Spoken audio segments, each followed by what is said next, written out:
எங்களை சினிமாக்காரன் சொன்னாரு. நானோ தம்பி இடுமானம் கார்த்திகோ சீமான் ரசிகர் மன்ற தலைவராக இருந்து வரல, புசியானது போல வரல. சீமானுக்கு ரசிகர் மன்றம் ஆரம்பிச்சு திருநெல்வேலியில போஸ்டர் ஒட்டி வரல. எங்க அண்ணன் சீமான் திரையிலிருந்து வரல, சிறையிலிருந்து வருகிறாரு. என் மீனவனை அடித்தால் சிங்கள மாணவனை அடிப்பேன் என்று சொன்னதற்காக தேசிய பாதுகாப்பு சட்டம், என் தலைவன் பிரபாகரன் என்று சொன்னதற்காக தேசிய பாதுகாப்பு சட்டம்.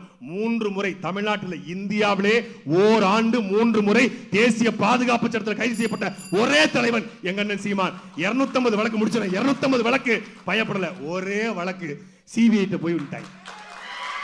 ஒத்த வழக்குக்கு எடுத்தேம்பாரு ஓட்டம். போலீஸ் ட்ரெயினிங் கூட எவனும் ஓடலையா அப்படின்னு கரூர்ல இருந்து ஓடி வந்த நீங்க எங்க 15 வருஷம் குண்டர் சட்டம் NSA NIA எல்லாத்தையும் பார்த்து நிக்கிற நாங்க எங்க? எங்களை தங்க தமிழ் சொன்ன எடுத்து பேச எனக்கு துணிவு இருக்கு, உங்களுக்கு ஆண்மை இருக்கா, தெம்பு இருக்கா? கரூர்ல இருந்து ஓடி போய் டெல்லியில பிஜேபி காலில் விழுந்த நீங்க பேசலாமா? நீங்க பேசலாமா? 41 உயிரை துள்ள துடிக்க பலி கொடுத்த பிறகும் அந்த மரணத்துக்கு பொறுப்பேற்று இனிமேல் என் கூட்டத்துக்கு வரக்கூடியவன் பாதுகாப்பா வாங்க, பத்திரமா வாங்க, குழந்தைகள் வராதீங்க, பெண்கள் வராதீங்கன்னு சொல்ல வக்கும் தெம்பு இல்லாம இந்த விஜய்கிட்டே மோதிட்டீங்களா? இந்த விஜய் எவ்வளவு பெரிய ஆள் தெரியுமா?